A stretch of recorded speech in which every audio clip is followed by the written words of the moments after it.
Hey! How are you, folks? Welcome to DiPaolotics. We'll be with you for the next hour or so. This comes under the umbrella of F politics. Why don't we just say fuck politics? This is satellite radio, right? Yeah, just say it. Well, it's just funny. All the ads say F politics. When you look at a girl with a big tit, you go, she's got really big ones. It's satellite radio, for Christ's sake. Say it. How are you, folks? Ann Coulter is going to be my guest. Waiting for her to show up, and of course she has her book in it's her 11th or 12th best-selling book on the New York Times list. In Trump We Trust, E Pluribus Awesome, and I know Ann a little bit. She actually came to the Comedy Cellar one night, and I was laying it on heavy with the racial shit. I remember, and I remember one of her friends coming after the show going, and you were so bad you were good. I don't know if the crowd was digging me or not that night, but that's comedy. It's not a science, if you know what I'm saying. But I like Ann a lot. She's outspoken, very smart, and witty, and we'll talk about, obviously, get into the debate tonight and all that stuff. And, you know, her book and how she feels about Trump and why libs hate conservative women so much and find them such a threat. I'm guessing it's because most of the lib women look like 14-year-old boys, and I'm guessing that's where the angst comes from. Anybody? Andy? Oh, great. Potpourri for 500, please. So what the hell's going on? Oh, did you see? How about yesterday morning commute was all a lot of angst. There was a Hillary statue. Did you see that? Yes. Oh, my God. Just, I couldn't stop belly laughing when I saw this. You know, they had statues of Trump with his small penis in Washington Square Park. Everybody thought that was fucking hilarious, and which it was. That's the beauty of this country, folks. Take the hair out of your ass and laugh at it. An artist erected an obscene, it says, this is, of course, the Daily News. Fuck, I wouldn't let my cat wipe his ass with this paper. An artist erected an obscene statue of Hillary Clinton in downtown, as opposed to the nice one they did of Trump with the 1/8-inch dick and the pot belly, causing a heated fight between defenders. Because naturally, when you do shit, I don't remember were there heated fights with the Trump? I might have missed it. I think so. There's probably a few pushing and shoving matches. Yeah. But this lady sat on the statue. They knocked down the statue of Hillary. First of all, when I see the statue in the paper, the picture, I thought somebody had robbed Chris Farley's grave. That's what it... I mean, I think it's to scale. It's perfect. She's about 5'4", about 376, and you know, and she's got her right leg is all discolored. Was the guy including her health problem? Is that a diabetes thing? That's from pneumonia. Is that? Yeah, she was overheating. Her right legs look like B.B. King's before he had a Snickers bar. Every time I do diabetes, I go into B.B. King. I don't know why. I actually met the guy and loved him, but the leg great. But the grotesque caricature of the Democratic candidate appeared outside the Bowling Green station. Where the fuck's that? I haven't been on the subway since ISIS has started blowing them up around the world. Bowling Green? Brooklyn. Oh, it's in Brooklyn. Okay. It explains the tolerance to the statue. But she had hooved feet and a Wall Street banker resting his head on her bare breast. Oh, those are tits. Oh, okay. But this lady sat on the statue, which is hilarious. She should have slid up by his face, or her face. I keep calling it he. It looks just like Farley with a wig, doesn't it? And so this lady's sitting on Hillary, and apparently we'll get into a story later on about that. That may or may not happen in real life. Some guys going to the Inquiry. Did you read that? Used to get men and women for Hillary. I don't know if it's true or not. The Inquiry did a nice job with OJ, but, you know. The statue was up for less than 3 hours before an enraged woman toppled it over and started yelling at the statue's creator. Heated fights. Are you shit? This is obscene, shouted the woman, an employee at the nearby National Museum of the American Indian. Have you been to that museum? It's one room. I have not. 11 by 18. There's a headdress and a fucking... come on, Michelle. It was kind of funny. I got Facebook Live people here from Sirius staring at me like... Her name is Nancy, though. Here's a lady that works at a museum, and she's fucking flying off the American Indian Museum, and she's all upset about the Hillary, to put something up like this in front of my workplace. I shouldn't have to see this. Says who, you dummy? The fuck's your problem? This is America. I shouldn't have to see this. Then turn your back. Can you imagine being that fucking ignorant? Then there's another lady wearing a hijab stepping on the statue. So here's a lady who hasn't even assimilated to our culture yet. And she's,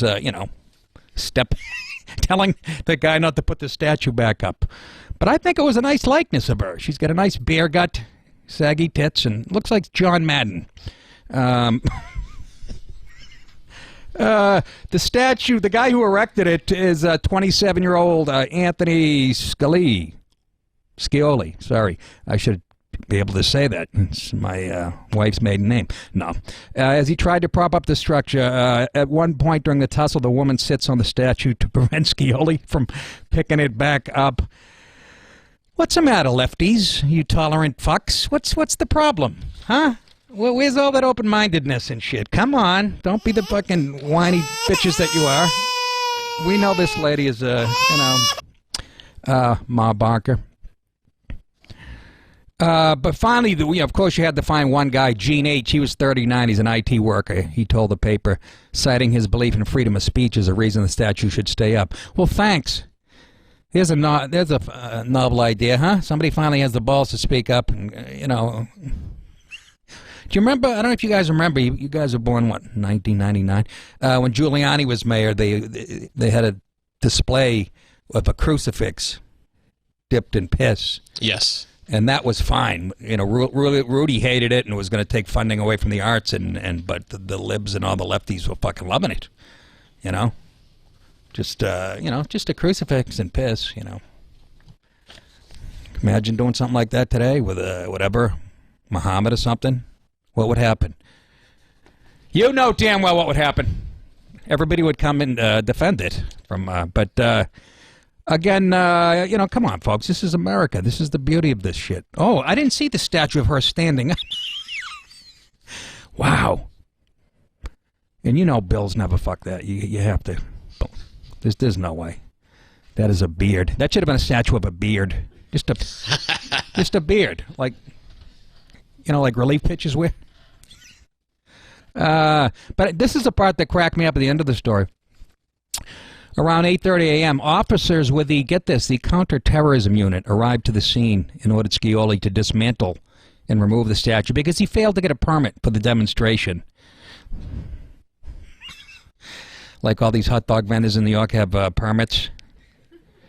You ever eat one of those things? You shit in blood. I love them. For the next 3 years. Guy from Yemen gets here 4 seconds ago. He's boiling hot dogs in his basement. There's rat feces, but they are delicious. But every day in the paper, in the Post, you read about a hot dog. There was a big thing a couple of years ago. A guy hadn't updated his permit for like 4 years, and bomb goes off 3 weeks later. His finger. We know it was the hot dog vendor. They found Gouldens on part of the pipe bomb on the end train. Of course, I just fabricated some of that, but a lot of that's true, folks. But hey, this is F-Politics, so catch me if you can. You know what I'm saying? Shut up.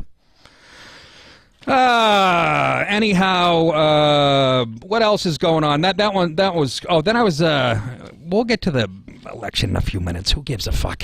I'm. We'll get to Trump. We get him. Saying that it's rigged, and I hate to admit it, but and I'm sick of him saying that too. But Jesus Christ, it's not whining when there's all kinds of proof of.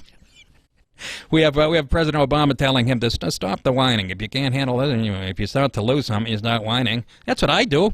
When I was a kid, if I'm losing a game of checkers or whatever, I'd flip the board. Tell my mother she was cheating. It's the American way, is it not? But Obama was saying there's no evidence of any cheating in the U.S. election. Really, 1960? Ask Richard Nixon. I don't know. What the hell else? Yeah, so I guess Hillary Fixer breaks ranks. I arrange a sextress for Hillary with men and women, it says.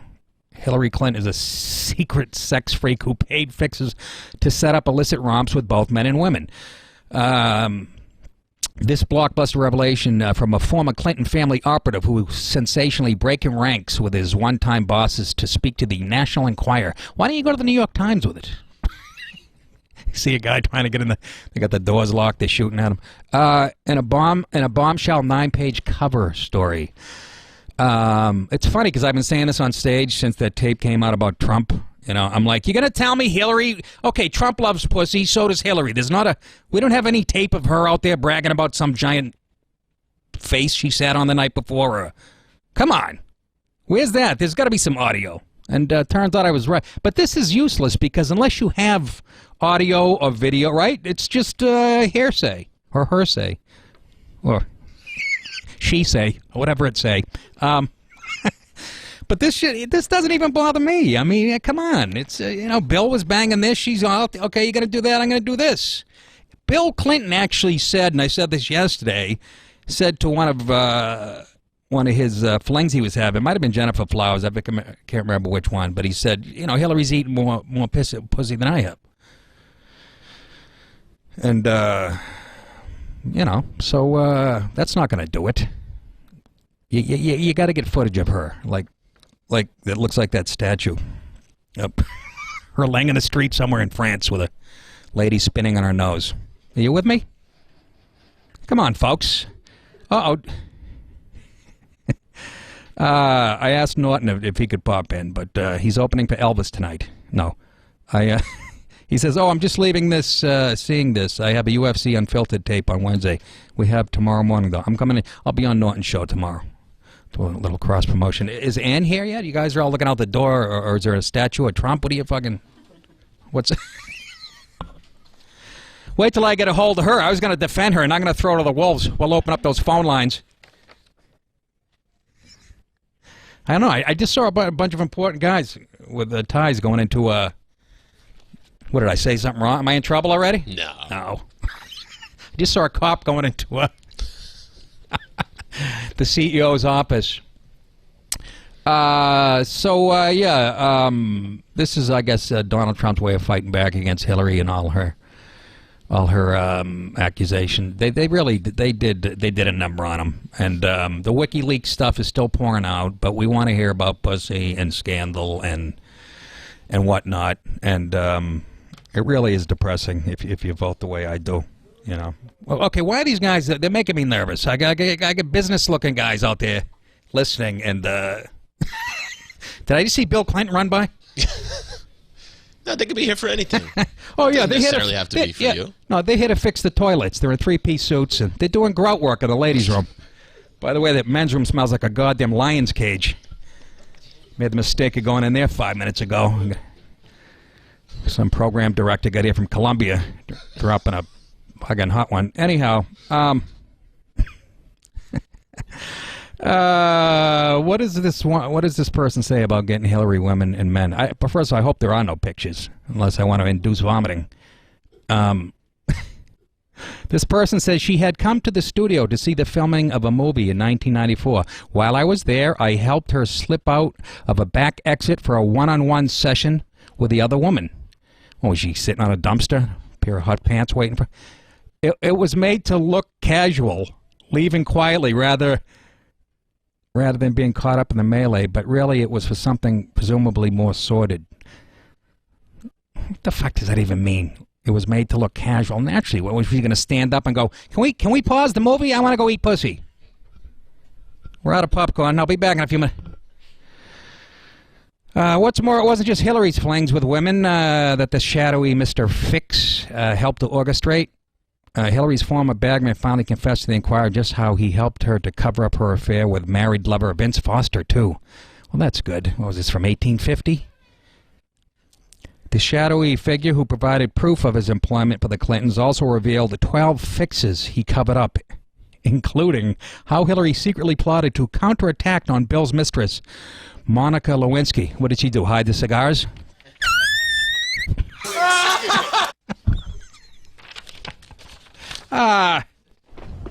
Hey, where are the white women at? They're at Starbucks having their pumpkin lattes, which is racist now, too, I heard. Yeah, so apparently, what else we got? Photos leaked, emails detail Hillary Clinton's desperate health crisis cover-ups. What crooked reporters were on the take for the Clinton camp? How he covered up Bill's seedy romp with hookers. This is a fix-it guy. This is like the guy in Pulp Fiction. Yeah, the Wolf. The Wolf. Yeah. Yeah, that's what this Michael guy... Clayton. Yes, that's what this guy does. And I could have used one of those when I was dating my wife. Chlamydia. Boy, Atlanta has a serious strain of chlamydia. Anyways, back to the show.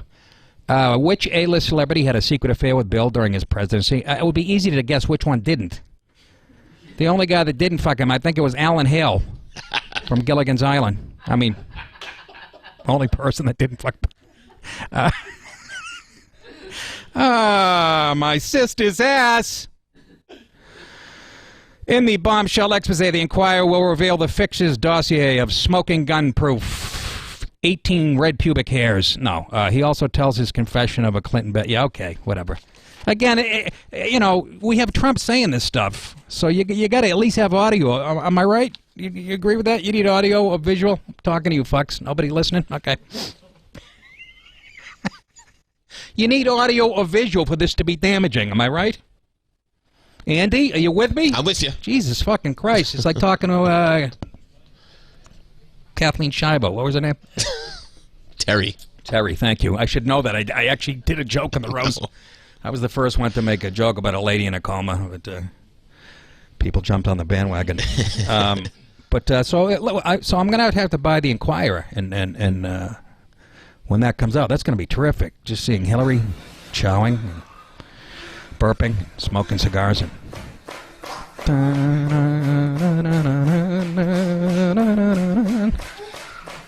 all right, enough of that.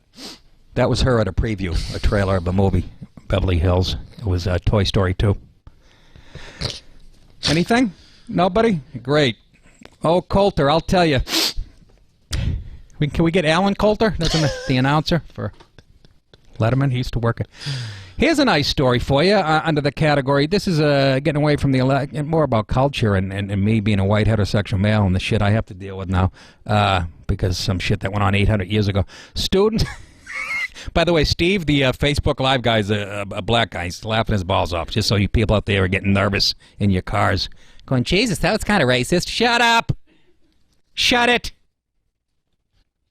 That's not Ann. That was a 6'5" balding guy with hairy hair. Students told the term, be a man, that's in quotes, represents toxic masculinity. Jesus Christ. So now I'm toxic because I have a cock. I mean, again, is anybody busting Hillary or Caitlin's balls about this? Caitlin, huh? My wife goes, he makes a beautiful woman. I go, let's analyze that sentence. Is that a beautiful woman in 2016? Got shoulders like James Caan, feet like Gronk, age spots, hairy ass crack. Is that what gets you? Put on your one piece. That's the headline. The term "be a man" represents toxic masculinity.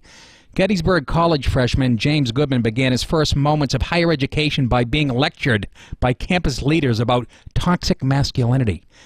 Students who identify as male were shown a docudrama film about masculinity. The film, titled The Mask You Live In, oh, it's a mask I live in, I see, was part of, is this the one I would have fucking chose? Look at Buttafuoco in his late 60s. Was part of the lessons warning students that the notion of masculinity comes with harmful side effects. Yeah, the soldier's Viagra. What the fuck is your... according to the trailer of the film, it teaches... This is a film they made. It teaches that the three most destructive words a boy can hear growing up is "be a man." I would think that would be more destructive to a young girl, but... Experts quoted therein also suggest that violent outbursts are prompted by masculinity pressures because respect is linked to violence. Ah, boy, because girls don't get violent. They really buy into a culture that doesn't value what we feminize, says Dr.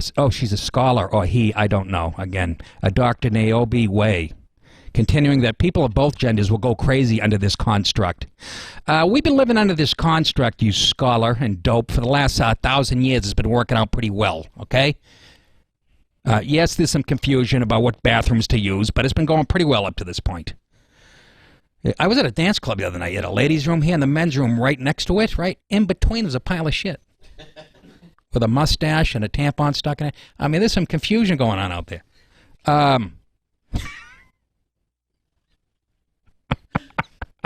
Oh, come on, folks. Hillary just came in. There you go. Have a seat. Psychiatrist Dr. James Gilligan added, as he put on his pumps and wig, whether it's homicidal violence or suicidal violence, people resort to such desperate behavior only when they are feeling shame or humiliated or feel they would be if they didn't prove that they were real men. What are you talking about? How about the fucking women that put their kids in a tub and drowned them? Or cut off their husband's dick while they're taking an afternoon nap? What is that from? Because somebody told them to be a man? How much can you hate men? Seriously, I guarantee this woman has a nice handlebar mustache. What are you talking about? Listen to this. As they're showing the trailer from the film, as he makes his comments, headlines reporting on suicides and murder-suicides flash on the screen. Other headlines that pepper the trailer apparently link shooting massacres to masculinity. Images included stories about the Sandy Hook Elementary School shooting, in which 20-year-old Adam Lanza fatally shot 20 children and 6 staff members, and the shooting in Aurora, Colorado, in which James Holmes killed 12 people in a movie theater. That is directly linked to masculinity, according to this lady. Boy, some guy must have really did a number on her, huh? Didn't show up at the prom or blew her off at Applebee's. She is fucking furious. That's all this is. That's all this is. I guarantee she looks like a tailback for the Eagles. By the way, the guy that shot up the Sandy Hook Elementary School, he had autism. His mother had him locked in his bedroom for like 10 years playing violent video games. I don't even think there was a dad there to tell him to be a man. That's the problem. How about that? That there's nobody telling him to be a man and how to be a man. There's something you might want to look into. James Holmes, the guy that shot up the movie theater. Really? That's because somebody. Did you see him? By the way, he claimed insanity. So, my daddy told me to be a man. I shit my pants in high school, so I'm going to shoot up a theater. What a crock of shit this is. This is so much baloney. We're in a culture that doesn't value caring. Oh, Jesus fucking Christ. Really? They have hotlines on college campuses. If somebody farts in a class, you can call if your feelings are hurt. But am I right, kids? Steve, are you with me? Michelle? Michelle's laughing her ass off. Too bad it's silent. Her shoulders are jiggling like Janet Reno in 11-degree weather. What? Shut up. By the way, you know what Trump's best bet of winning this thing is tonight? If Hillary shows up in a miniskirt. I think he gains a few points there. I think she's a terrific gal. I kid you folks. But do you believe you can write? You can teach this? They're showing a docudrama that men we're the reason for violence and all this shit. Where does it stop? That's why I'm sending my kids to DeVry. And here's another thing they say. They also, in this movie, they say during the discussion group that video games and movies make us violent, and that kids are becoming violent because they can't talk about their feelings. Do you know any kids aren't allowed to talk? That's all they do is talk about their feelings. You fucking hurt my feelings by, fat shaming me, or you made fun of my haircut. I'm going to sue. We have too much feelings. It's really, is she fucking here yet? Sure. I'm going to give her a real spanking. Then we'll shoot that on Facebook. That'll get some heat on Sirius. I don't believe that theory that, I believe it a little bit. But, I watch the Three Stooges. They say you watch violence as a kid. I watch the Three Stooges from age 5 to about, I'd say, 46 every night. And I have yet to take a crowbar to my brother's nose or poke my mother in the eyes. You know what I mean? Or twist a guest's face. You know what I'm saying? Again, it all comes down to parenting, and you can watch all that shit. But if your parents, they're like, hey, that's fake, and if you do that, you'll actually draw blood. You know what I mean? That's my theory. That's my but no, let's blame it on men and masculinity. I should go home and just cut my nuts off, put them in a jar. and become a barista. Listen to this. The next activity they did, this is after they watched a movie, the male students put green, yellow, or red dot stickers on pictures of various pop culture images. The green dot was intended to symbolize something good and acceptable. Yellow is more moderate, and red is a completely inappropriate and unacceptable behavior. They're using us like lab mice, fucking white people. And the students were given choices such as Barney Stinson, misogynistic character from How I Met Your Mother. If you're watching that show, you're a big girl, by the way. And Grand Theft Auto. The entire movie and lesson, the kid that watched it said the entire movie and lesson made it seem like masculinity was unacceptable human trait, that it's something males should avoid. How do you... You're a guy, you have to avoid masculinity. Anybody see my tight yellow pants? It was completely pointless. It did nothing to help anyone. I got absolutely nothing out of the experience other than a headache, Goodman said. This is the kid who... Oh, God. The masculinity lesson was part of a much larger series of educational events hosted by the Gettysburg College as a part of Orientation Week. What better way to break in the freshmen than go, hey, anybody with a dick, they're toxic. All you should do here is get drunk, grab titty, and this is this is an outrage. This is an outrage, Senator. and then, you know, there's other... Oh, and I'll get to this, but, you know, we'll get to the election eventually. I want to get to this in a few minutes, but high schooler records teacher's racism lecture. To be white is to be racist, the teacher said. They're all saying that. This is priceless. One of you kids, you guys back... Are you going to fight back, you guys on college campuses, you boys who are being charged with everything... being evil for just having a dick? Are you going to put up a fight, or what are you going to do? You just going to lay there and take this? Do you really care if you get kicked out of, Montclair State? It's unbelievable what's going on. Do you guys read this shit? And it's not being made up. But my question is, with all the trigger warnings and all this shit and the hypersensitivity, is it's all coming out now. Have they been keeping this under wraps for a long time? I didn't realize. Have they? A lot of it comes from academia. From academia, right. So, but they've been doing it quietly on campus, right? Ensconced in their own little world. And but people go, yeah, but wait till they get out into the real world. Yeah, well, they're coming out into the real world, and it's starting to drip into the real world. People are starting to buy this shit out in society now. I mean, I do like the bathroom confusion, though, because sometimes, you know, I have to take a dump, and there's a line a mile long. I'm heading to the ladies' room. You know what I'm saying? You got to look at the toilet is half full, is what I'm saying. Hey, it's Nick DiPaolo, and we're going to talk about the debate, obviously. We're waiting for Ann Coulter. She's got a book out, In Trump We Trust. And she may or may not be here. It doesn't matter. We'll open the phone lines. If you want to reach us here, you give us a call at 844-547-3287. 844-547-3287. Give us a call. We can talk about this and the Hillary statue and anything else you want to talk about. It's Sirius XM Fuck Politics. I'm DiPaolo. Be right back. 287. Give us a call. We can talk about this and the Hillary statue and anything else you want to talk about. It's Sirius XM Fuck with her. She has a book. How are you, folks? Well, her public. The DiPaolotics Hour. We have Ann Coulter.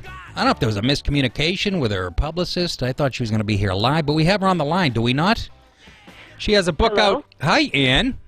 I wanted to string you up for the last 40 minutes because there was no number to call. Yeah, but you were supposed to be here live. Yes, well, there was no indication of that, and I wouldn't have agreed to that. I was on Good Morning Britain at 3 a.m. last night. Really? You couldn't catch a red eye over here to do a show nobody's listening to? Come on.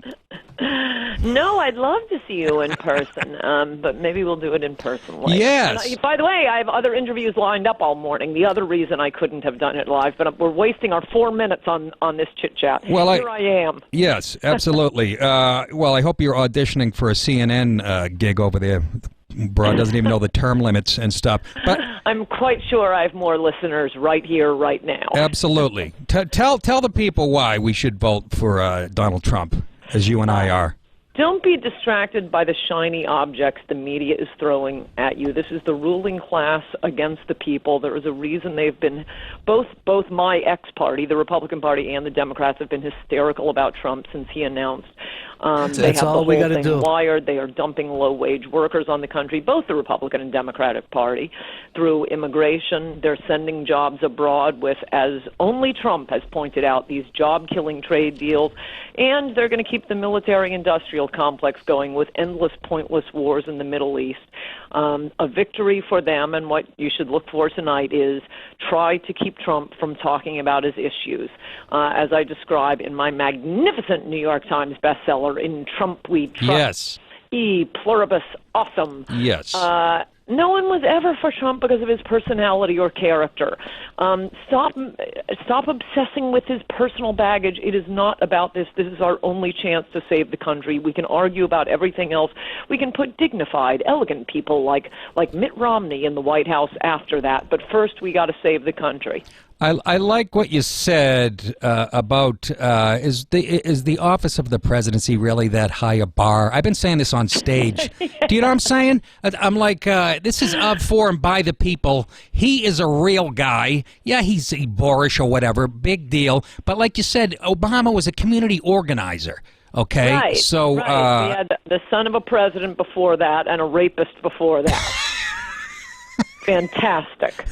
So I agree with that. Why they're actually shaping what a president's supposed to be, and they defined everything. My question to you is, how do we break the chokehold that the libs have on the media, and how did they get that chokehold in the first place? I don't understand.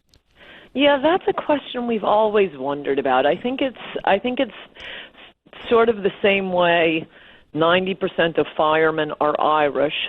Hang on. It's my alarm for my next interview, so I'm going to have to finish this answer and go on. But it tends to be something that, runs in the family, and you start with a lot of left-wingers. I mean, it was a specific plan of the Communist Party back in the 30s and 40s, take over the media, take over the education establishment, take over Hollywood. So there was an effort. Evan Thomas's father ran for president as a socialist, though if he were a socialist like Bernie Sanders, I would have liked him. I liked Bernie Sanders when he was a socialist. It was when he became a liberal he lost me. Right. And then he endorses Hillary, so he has no spine either. But he used to say, and he's right, open borders, that's a Koch brothers idea. The Koch brothers, consider this, the Koch brothers, Rupert Murdoch, and George Soros all agree on open borders and the Trans-Pacific Partnership. They want to get rid of your jobs, turn this country into Brazil. It's great for the elites, it's great for the ruling class, but the middle class and the working class are gone, gone, gone. Trump is the only presidential candidate fighting that. You said real quick, because I know you got to run, a physical wall is the answer. Why not just, I don't know, you can't just put a soldier every 1,000 feet? And you, in your book, you go, what are they going to do, shoot illegal sneaking in? Yes! Whenever not shoot, talk about boots on the ground, they are lying to you. They want open borders. Not only that, but a wall gets built, and it just stays there night and day, doesn't need to sleep, doesn't need unemployment benefits. Yeah. It's just there. Walls work beautifully. That's why people have used them for several thousand years now. Okay, Nick, I'm going to have to come into the studio next week. All right, Ann, thank you so much. About the mix-up. I appreciate it. Thank you. Thanks, bye-bye. Ann. The great Ann Coulter, her book is In Trump We Trust, E Pluribus Awesome. And she took a beating at I wanted to get into the roast thing, and, which was expected. She brings a Trump book to a Comedy Central roast, but she was there to sell the book. She made that clear up front, and I'm a comic. I was going to talk about it. There's no such thing as too many jokes, especially, I mean, that's how I live my life. And but some of the stuff wasn't in joke form. That was my only problem with how they attacked her. Some of it was just like, you got a big, giant, angry bush. So does a lot of people. But let's play. I was going to give her a lesson. I was going to give Ann a lesson in how to handle those roast crowds out in, because you do it on a sound studio out in L.A. or whatever. And I was doing the Larry the Cable Guy roast, and did some racial crack about Warren Sapp, and they weren't digging it. So I responded. I responded with this. We'll play the clip, and then I'll. I saw Warren on Dancing with the Stars. It was like watching a leather couch during an earthquake. I heard his agent backstage arguing on the phone about his contract for the roast. I actually heard his agent say this. No, I said 45 acres and 3 mules. It's a great joke, you white liberal faggots. Anyways, black people are laughing. All the white Obama fans are crying. Go yourself. Anyways, and then what I said was I said, God bless Ann Coulter. I was trying to think of somebody to piss the audience off. They took it well because the audience knows me from the roast and what was coming. But I said, yeah, God bless Ann Coulter, which this was an edited version we just played. And so I wanted to tell Ann if she ever wanders into a roast again, to let it fly. But yeah, we got the big debate tonight, and we also have baseball on. I don't know if this is wrong. Again, we call this F politics, so it doesn't matter. But when I'm watching the debate tonight, I'll be jumping from the baseball game to the debate to the baseball. Yeah, why not? What's wrong with that? Well, I don't know. Then I'll be reporting tomorrow, I'll be like Vin Scully. And Hillary was a real asshole. She fell off the stage and kangarooed into the stands. Anyhow, let's go to John in Nevada. Johnny boy. Hey, Nick, thanks for taking my call. You got it, John. I'm a new listener, and I don't know how long you've been on the air. I just stumbled across you. 52 minutes. Oh, so today's your first day. It's my third day, but we're just doing this for a week, John, and they needed an opposing view. Nobody has the balls to step up and go, hey, I really don't like Hillary. So I was stupid enough to wander in here, and here we are. Well, I'm glad you're doing what you're doing because you're exactly right. And I was really hoping I could get say hi to Ann because I kind of got a crush on her, but that's all right. But anyway, I wanted to speak to your point. You mentioned, you sort of asked, where's this stuff coming from on campus? This new thing, all this crazy. This has been creeping up on us for decades. Everybody knows since the 60s. Right.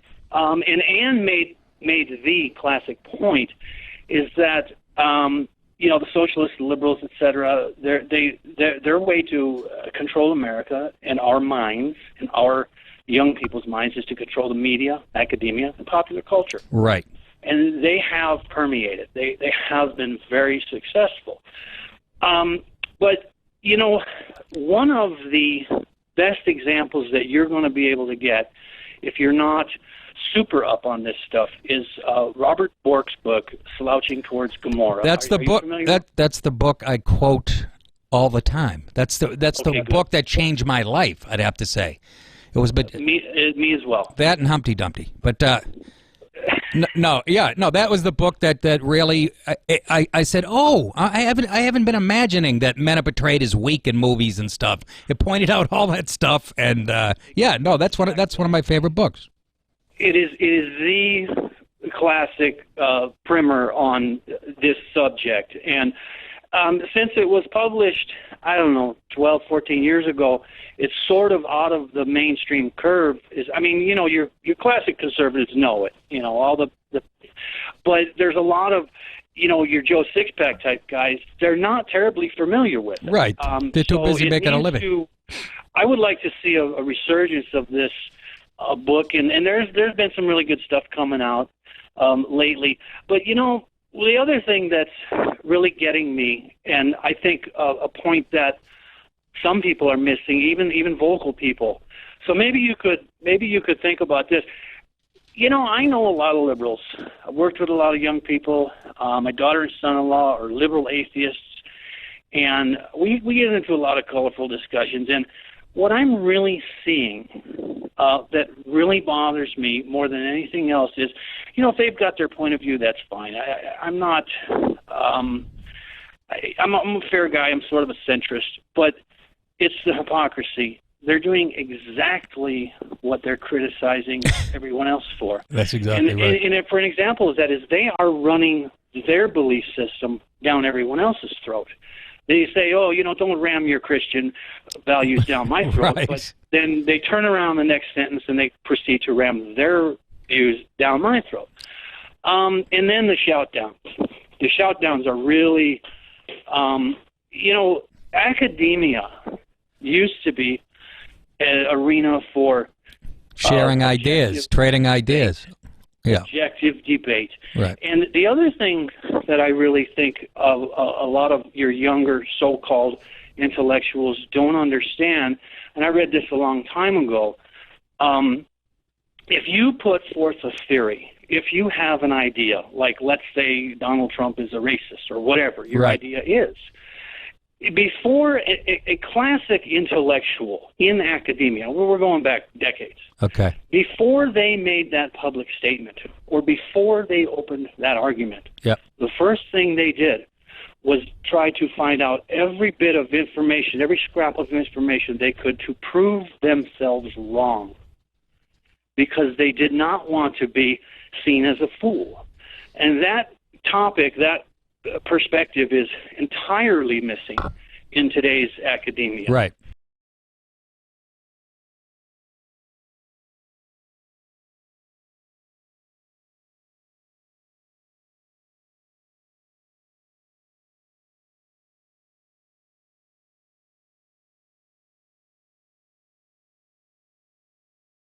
Entirely missing in today's academia. Right. So that's something else you don't hear a lot about. That's right. And then the other thing, too, which I think is of absolute importance, I'll hurry, Nick. What did the ancient Greek and philosophers consider the basis and foundation of knowledge? Self-knowledge. Do they ever question themselves? Do they ever look at themselves? Yeah. They're hypocrites. So that's, none of us are perfect. We all got our faults. But that's the thing. Look inwards. Question yourself. Right. So, God bless you, Nick. Keep up the good work. Thanks, John. I appreciate. I'll be listening every morning. You're only going to be on for a week. Yeah. So I got another 2 days, and then we'll see what happens. All right. Thank you for the call. Appreciate it. Thank you. But yeah, my question is, how do you break the hold on? They have the megaphone, the libs, And it's funny. I asked Brent Bozell, he heads up the Media Research Center, which studies like bias in the media. And I was filling up at Dennis Miller. I actually asked him that question, and I'm sure he gave me a cogent answer, but I forget what it was. I forget. It wasn't something that really was shocking or whatever, or I would have remembered it. But yeah, I mean, as long as they have the megaphone, we're in deep doo-doo. Let's go to Ben, South Carolina. Ben, welcome to DiPaolotics. How are you? Pretty good, Nick. How are you, man? Oh, trying to make a living, That guy was speaking longer than Ann was earlier. I just had a question. I'm down here in Charleston, man. I've heard comedians like you and Norm. A lot of you guys say you never play the South or you don't like playing the South, and I'm just wondering why. I don't know that I've ever said I don't like. Atlanta, the Punchline in Atlanta was my favorite gig, and I remember Zanies in Nashville. They weren't really digging me, but it really. What is it about the crowd down here? I don't know. It's not so much the crowd. Even at the Punchline, the people would come out who knew me and liked me, I'd dip into an abortion joke and they'd hold it against me the rest of the show. But people would always say to me, they go, "Oh, your act must fly in like Atlanta," and because you do that racial stuff, and Atlanta is politically correct as any city I've been to, and all the other southern cities, Miami, and people think this stuff, the racial stuff, flies because you're politically incorrect. No, all cosmopolitan areas, as far as comedy goes, people are uptight. It is, and they feel guilty. The people in Atlanta and down south, if I do racial shit, and like I said, most of the times it's the white people who get upset at me. I've never really had a problem, and I don't do all racial stuff, but and I think. I grew up in Boston and spent a lot of time in New York for the last 20-something years, and I think we're a little cocky and a little brash, and I actually like Southern people that actually have some manners, and I can see why they might be turned off. But the Punchline, I had a pretty good following there, so I don't dislike them. I just don't like to get on planes anymore, to be honest with you. I'm not going to drive to Charlotte. Okay, I was just wondering, because I've heard a few comedians say that, so I was just curious about that. But, thank you, man. I love what you do. Thanks, brother. Yeah, no, I don't mind the South, especially the women down there. Man, not that it matters now, but when I was single, I keep calling my agent, going, can you get me back to the Punchline? Or North Carolina. Andy, you're a comic. You ever been down there? Absolutely. Love Atlanta. You'd see a pack of 11 girls, and the ugliest one was a 14. Lots of single girls in Atlanta. Beautiful. Yeah. Usually they throw that one chubby one in there that they tie to the table to protect all the other. I didn't say that. I didn't either. That was a voice in my head. But can we play the clip of, let's play Brooke Baldwin from CNN. You remember a couple days ago, yesterday, I played Chris Cuomo saying that it's really illegal for you guys to be looking at the WikiLeaks thing. You have to rely on us for that information. We played that. That was CNN, right? Yeah. Again, this is where the libs get their nose. Everybody does. I mean, if you're in an airport and flying Delta, you have to listen. But here's somebody trying to explain to Brooke Baldwin how term limits work. If I'm elected president, I will push for a constitutional amendment to impose term limits on all members of Congress. Correct me, there already are term limits, so what does he mean? Right. Well, there are term limits on the presidency, of course, and one of the big debates for some time has been whether or not the fact that there are no term limits in Congress, whether that helps to breed corruption, because it breeds a whole industry, which we see every day, those of us who live in Washington, of lobbyists who are paid by corporations and groups to influence Congress, and they also give money to the Congress people's campaigns and so on and so forth. That was Dana Bash trying to be gentle and trying to hide the stupid. She doesn't understand that. Yeah, they have to run again and get reelected, but they can do that for 1,000 years. 1,000 years. And, I mean, look at Mitch McConnell. I think he became a congressman when he was 11. This guy's in his late hundreds now. He's still there. It's people like that. We have to, and I agree with Trump on that. You got to drain the swamp, right? I mean, and they all get into it for the same reason, folks. It's not about public service. It's about power. Power is what translates into what? A lot of pussy. Let's be honest. Am I right? Henry Kissinger said the best aphrodisiac was what? Power. But it's the same reason I became a comic. It didn't work out. A lot of heavy set chicks working in the box office. Those are the ones I get. Andy's laughing. Andy, no.